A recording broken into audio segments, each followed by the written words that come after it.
While it's not finished yet, producing Story 5 is easily my favorite part of Capstone this year.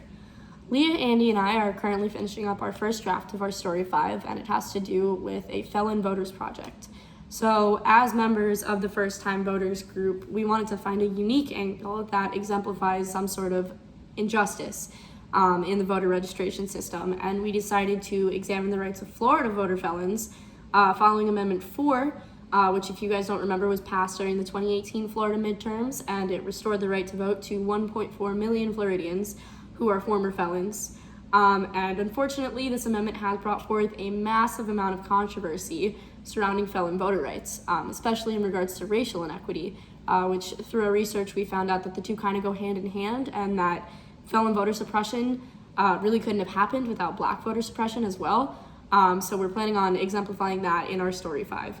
But of the things that I've accomplished so far, aside from my Story 5 draft, one interview subject really comes to mind, kind of changed the way I interview people.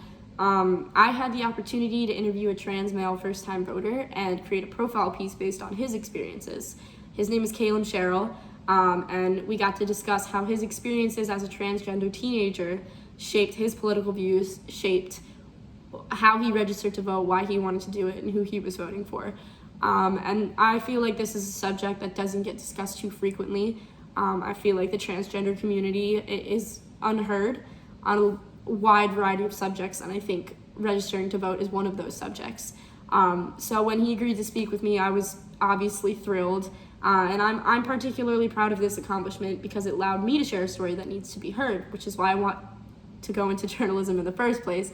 And I got to report on behalf of a community that doesn't seem to get a lot of attention with issues like this, and it was just a very special moment for me to be a part of, which it takes me to my next point.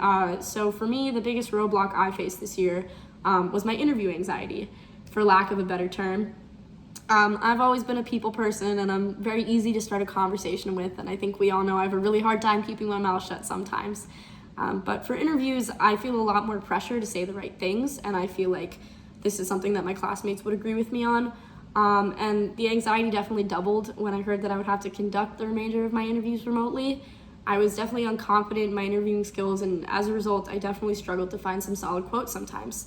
But as I would come to find out this semester, the only way to really ease interview anxiety is to throw yourself into interviewing sources. I had the wonderful opportunity to interview Dr. David Thomas, who's a professor at FGCU earlier this week.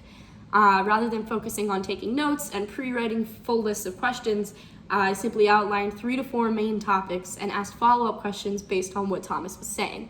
And the result went a little bit like this. So you obviously have had a lot of firsthand accounts with criminals and have personal experiences with them. And in 2018, with the midterm elections, Florida restored former felons' right to vote. How do you feel about that becoming a law? Well, I have no problem with it, and I'll tell you why. So, though I do say quite frequently throughout that little statement, I presented the question in a clear way with background context and as an open-ended question. So rather than saying, hey, do you agree with this amendment, I said, how do you feel about this? And as you can see, it prompts the source to expand on a simple yes or no. Learning how to properly interview a source is a skill I will utilize in every one of my projects from here on out. And thank you to Capstone, because I am much more confident in my ability to seek out sources, speak to them, and do them justice.